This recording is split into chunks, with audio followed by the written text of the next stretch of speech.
Okay, here we are in a little thorn forest on the western edge of the country of the Dominican Republic. You can see lots of legumes, lots of cacti, lots of trash too, but we won't focus on it right now. The main bastard we're looking at here, this organ pipe looking guy, is STENOCEREUSFIMBRIATUS. It's basically a Caribbean version of the genus STENOCEREUS, which is very species rich on the North American continent in Mexico. Look at this thicket of bromeliads right there. Bromeliaceous bastards. Almost looking like agaves.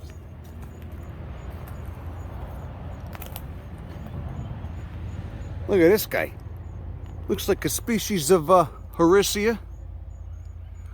And then right down here, looking ever so mean, we have a species of Opuntia, the prickly pears. Looks like might be Opuntia taylori. Quite mean, dehisces readily, as you can see. Probably its main method of reproducing itself is just cloning itself. Look at that. I mean, look at this fucking. If I gave you 10 bucks, would you just jump naked into that? Like you got a little inflorescence coming up, looks like. You could see they're related to pineapples. They just look like pineapples, like a meaner version of pineapples. Okay? If you ever seen a pineapple plant without the fruit, the pineapple is actually just the fruit, of course, but the rosette leaves looks so bromeliaceous. The same family, of course, Bromeliaceae. Okay, in the order of grasses, Poales.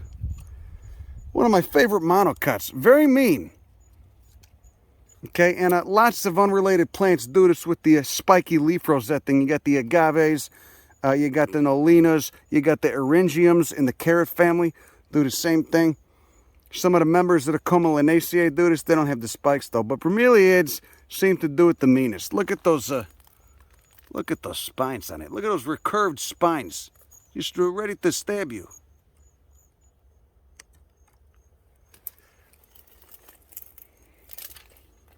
Let's get up close with that STENOCEREUS. Oh yeah. So abundant and delicious fruit when they do fruit. Flowers bloom for a day or two at most, and then they put out little red fruits. Little pitayas. Look at this little thicket. Just stepping over some garbage right here. Nice little thicket of Cylindropuntia Carribean. Cylindropuntia Carribean, however the fuck you want to pronounce that. Looks like it might be somewhat closely allied to the Tasajillo, Cylindropuntia leptocaulus, which of course anybody in Texas and even New Mexico might be quite familiar with. Look at those mean spines. And of course I'm sure they got glaucids down there at the areoles too. Nice color on it though. You like how that gold spine color contrasts with the psych ward green of those photosynthetic stems? I gotta say, it's a beaut. Probably feels terrible to stumble into, but a very pretty cactus. Okay, there you go. There's that STENOCEREUSFIMBRIATUS. You can see the flowers just all dried up and crispy there.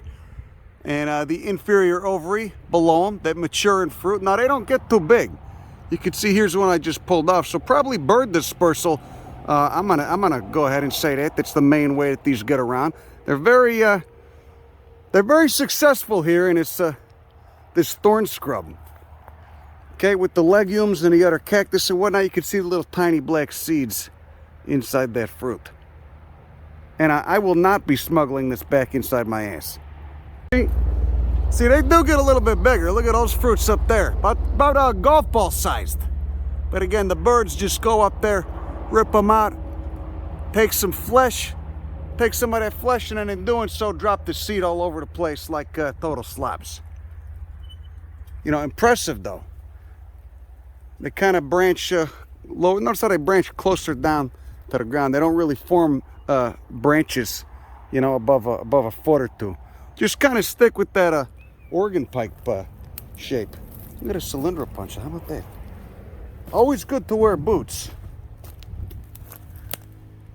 You know, I could see how that would discourage mammals from hanging out. Just a thicket of what is one of the meanest Cylindropunches, one of the meanest choyas I've seen in a while. You got your Horisea, you got your STENOCEREUS, and then just Cylindropuntia Carribeae, just dominating. Okay, and continuing on with our little expose of the cacti at a DR, I want to show you this fancy bastard over here. Now this is a tree cactus. Cylindropuntia Carribeae really fucking packs a punch, you know, when you get some lodged in the side of your leg. So as you can see, looks like we got a species of agave here too. Look at that, I wonder if it's one of the endemics. ANTILLARUM maybe? Or... oh yeah, look at the teeth on that. Beautiful little purple color. You know, so when they tear into your thigh, you know, you don't confuse it with the blood. These are Caribbean. You get them basically all over the Antilles. Well, I think only the Western Antilles. I think you only get them in Cuba and the island of Hispaniola. But that is one grandiose bastard right there. When we get a little bit closer, I'm just going to have to do a... okay, yep, all right. There's a Cylindropuntia right in my groin. Nice groin shot. Looks like we got some of that PROSOPIS JULIFLORA right next to us again. The another species of mesquite, unlike not unlike the ones you see in the United States. However, Juliflora is Caribbean and Mexican. Anyway, there you go. You could see those ribs on that Dendrocereus. Look at that. Now that is a stunner. Too bad we're not catching it flowering, you know, but this is still pretty good. Not very inviting, okay? But then again, most cacti aren't. That's why I like them. Okay, they're kind of, you know, they're sensitive on the inside, but kind of stabby and mean on the outside. It's not always such a bad quality in something. How many ribs you got? Almost looks kind of like a Hylocereus, you know, or like a regular, the genus Cereus, but with not as many ribs on it. Of course, I bet you could take that, you know, just cut it off at a node, stick it in the ground, and it would root itself. But, you know, and they get a little bit bigger than this as well. They get upwards of 20 feet tall. Oh, looks like we got a PILOSOCEREUS over there. Let's go check that guy out. Oh, yeah. PILOSOCEREUS POLYGONUS, you fuck. We got some crotch shots by Cylindropuntia Carribeae. Oh, look how pilose it is. Oh, it's so woolly. Ooh. Oh, look at all those extra trichomes. They really go the extra distance. Huh? Golden. A little golden torch. Golden trichomes.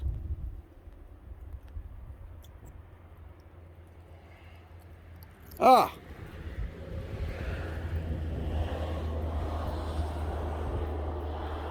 Just standing on the side of the road in the thorn scrub and the trash, yeah. Hoping I don't get Cylindropuntia needles in my groin. Look at that, look, you get the sunlight coming through. Oh, a golden torch, a golden beacon of light in the darkness. Got a nice money shot with the Dendrocereus back there. God damn, oh, that's so good. It's so good. You got to give it to cacti, man. They come up with some weird shit, okay? In that evolutionary toolkit. Look at all the extra trichomes. If you want to keep that temperature of those that epidermis down and the tissue beneath it, this is the way to go. It's like a little toupee. Almost kind of looks like Trump. See more of that PROSOPIS JULIFLORA. Got kind of a blue color to it. Now that's a beautiful thing. An entire dry hillside on some lovely sedimentary rock. Looks like marine sandstone. You got your Dendrocereus up there, popping up above the little shrub line. You got your PROSOPIS, your Cylindropuntia Carribeae right there. See that?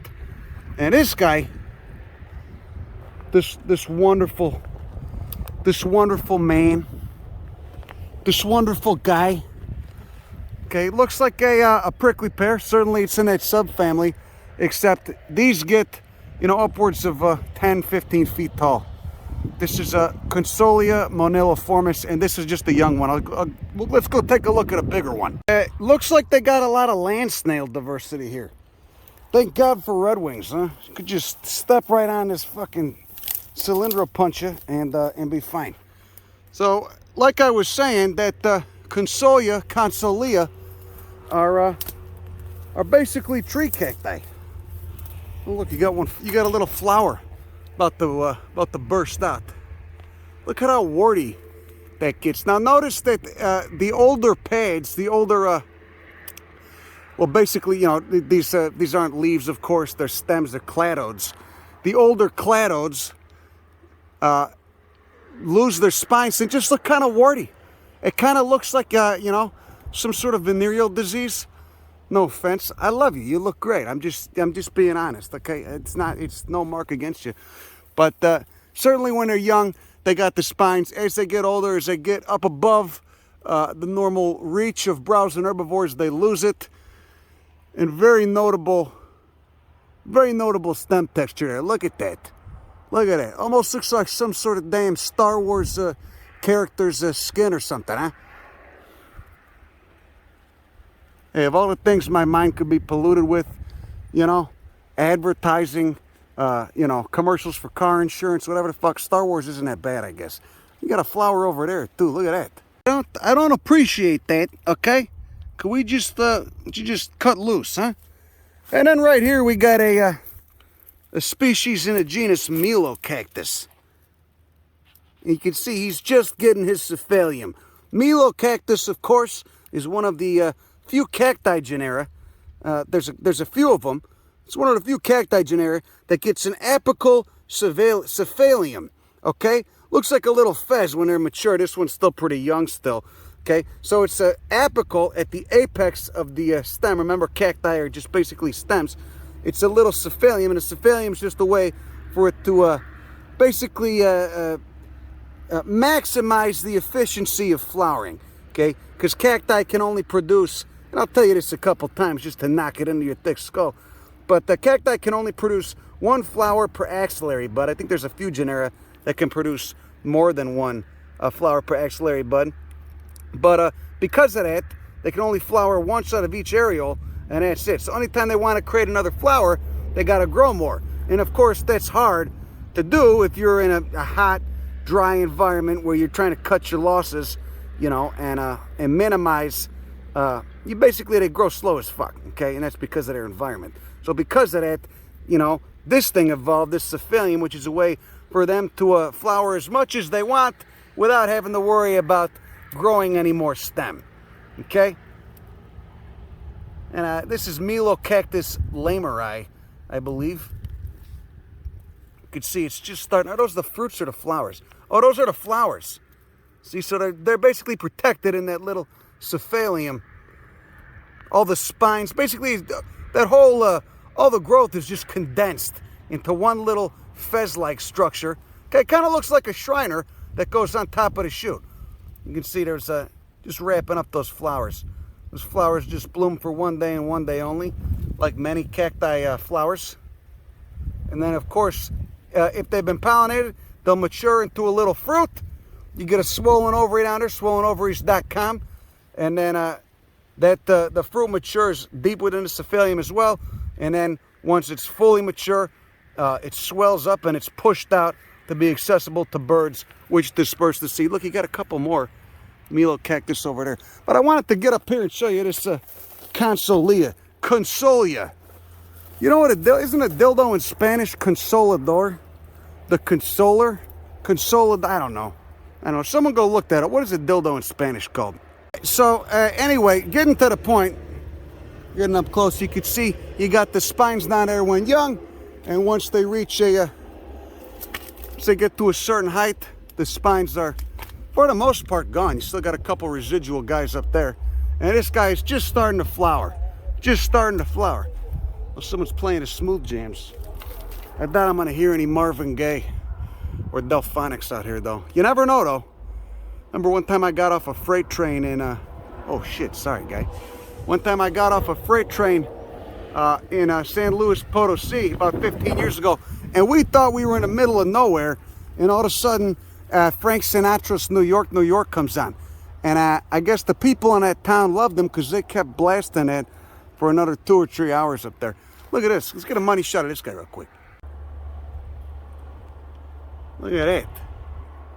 Looks like he's already got the ovary. The ovary's already basically formed. Of course, cacti have inferior ovaries. So let's just bend them back. Just get a little look at that. I don't see a stigma, do you? Just see a bunch of stamens. I just broke it off. Oh, whatever, it's for science. It's for a scientific education. Yeah, he's got a stigma in there. Doesn't look like it's open yet, though, so that's not receptive to pollen.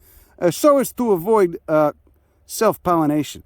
Look at all those stamens. Juicy goddamn flower right there. I didn't mean to do that, guys. Sorry about that. Look at a nice melocactus seedling. Just coming up right down on the ground. Right there. Oh yeah, that PILOSOCEREUS looks nice. With its little toupee, this little gold toupee. Okay, why don't you go ahead and get an up close, good money shot of that open melocactus flower. Nice tillandsia. Looks like recurvata. Oh yeah. Look at that guy. Look at his little white stigma poking out.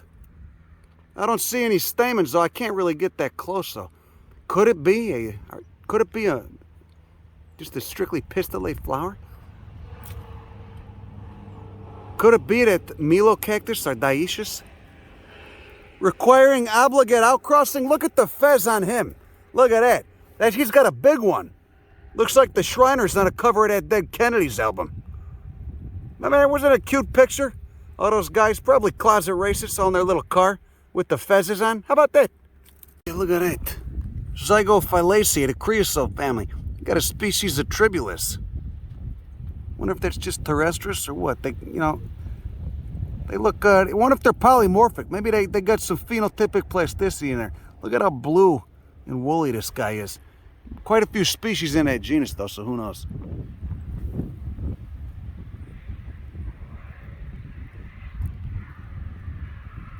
Looking pretty good. Look at that. You got your Dendrocereus over there. And you got your Consolea moniliformis. You got your Balmas, Tillandsia recurvata up there in the shrub. I'm not even gonna purport to know what the fuck that is. I don't even pretend to know. PILOSOCEREUS looking all golden. And your agave going off right there. How nice. How nice, huh? You feel satiated? Oh yeah, look there, you got a fabaceous bastard. Almost looks like a tephrosia. Like a purple tephrosia. Nice purple banner with the pink striations on it. Velvety undersides to those pinnate leaves. Haven't seen any of them topping out above 8 inches though. You know my screen name once was Juicy Dang. Isn't that kind of ridiculous? I don't know why I did that. I'm just lying. I just made that up. I just want to be obscene. Look, we got a malvaceous bastard. Looks to be a species of Gossypium, a species of cotton. Little lady beetle hanging out right there. Look at the bracts. Look at the bracts protecting that flower. Got some nice bracts. Oh yeah. Look at the glands. Look at the glands. Look at the bracts. Look at the glands. Flowers not at full anthesis yet, but you could look in there. And I wonder if we could peel this open. Well, maybe not. I don't want to ruin his time. But you could just imagine the androgynophore going on within that flower. Nice little twist. 5 petals, of course, but they're all wrapped around each other and what the shit. Just look at the glands. Just look at the glands and the bracts and the 3-lobed palmate leaves. Almost looks like a sycamore leaf. Yeah, malvaceous bastards love that the palmate leaf structure, don't they? Huh?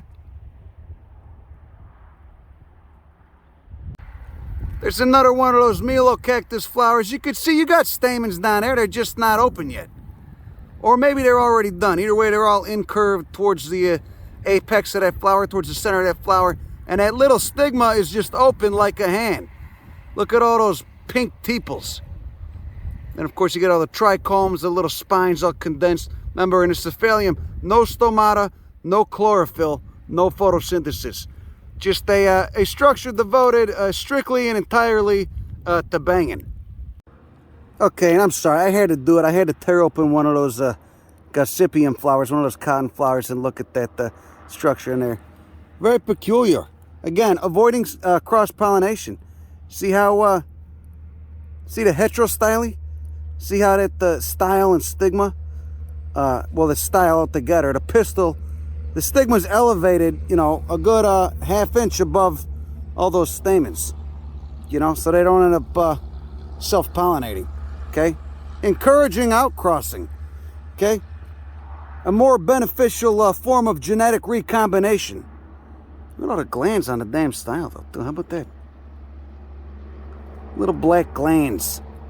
See, there you go. There's the seeds of that cotton. You can see those cotton fibers right there. And if you guess that you know, cotton, the whole purpose of cotton, of the fibers that compose what we use as you know, most of our garments and shit. Well, we mostly use plastics now. It's fucking terrible. That's how all the microplastics get in the ocean. But if you're guessing that those fibers are to aid in dispersal of the seed, you'd be correct. So the shirt you're wearing, if you're wearing a cotton shirt, that was originally something produced by a species of plant in the cotton family, Melvaceae, in the genus Gossypium, to help it disperse its seeds, help them get them around. You know, one of the most useless pieces of information that at least I was force-fed in school, just fucking beaten over the head with, and I kind of wish I couldn't remember it, because there's plenty of stuff I wish I could remember, and I can't, but I can remember this fucking asshole's name, Eli Whitney, and I bet he was an asshole. But anyway, Eli Whitney invented the cotton gin, which was basically, you know, help make slavery more efficient, okay? And led to you know, kind of a bigger slavery boom in the South. What was it, 1830, 1840? When was that prick alive? Anyway, the cotton gin separated the cotton fibers from the seed of the Gossypium plant. Oh yeah, back on the limestone. Okay, you can see that agave just going off. There's a bunch in the valley down there, just over the ridge, just looking like little orange bursts of flame. I'm gonna focus for a minute on this canescent ropey bastard. Look at those. Look at those shoots. Shoots and then ever so minuscule leaves, just covered in the wall. They're so fuzzy and canescent. We're back on the limestone. Look at that limestone. It does feel rather abrasive, no? Oh yeah. Look, one of the agaves is flowering. Look at that. Each peduncle right there is about 2 feet long. You can't really tell because I'm about 15 feet away, but each peduncle, each one of those arms that's holding those clusters of flowers is about 2 feet long. Just lit up with orange flowers. Look at that. You know, you should, like I said, you should see on the other side of that ridge, there's about, you know, 20 of them going off. Just looks like little orange flames coming up. So he's toast after this. He just sends out that inflorescence, blooms for about a month or two. Look, the top ones haven't even opened yet. Blooms for about a month, and then he'll be done, and the whole plant dies. But you know, that's why a lot of agaves send out puffs. Really, I really love this bastard. Look at it. Just all set up for the hot and dry, for the full exposure.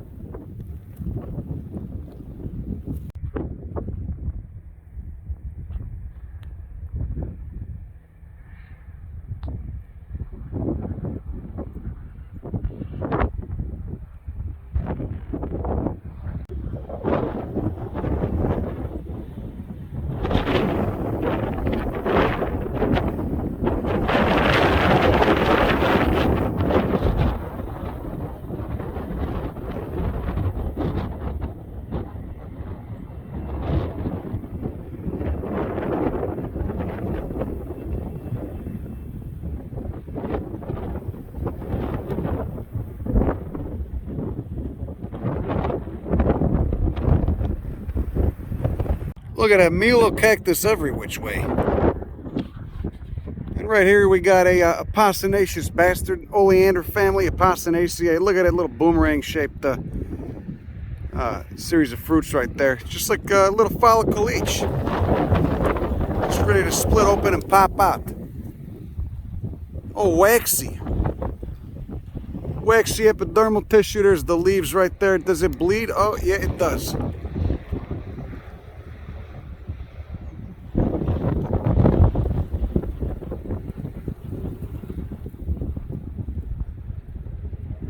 Oh, look at that. It appears to be that postinaceous bastard in flower. Smells very exquisite.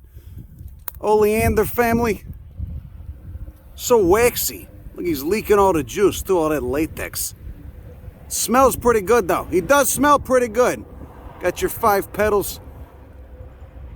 You know, 1 petal overlapping the one counterclockwise to it. Nice perianth to him. Look at that.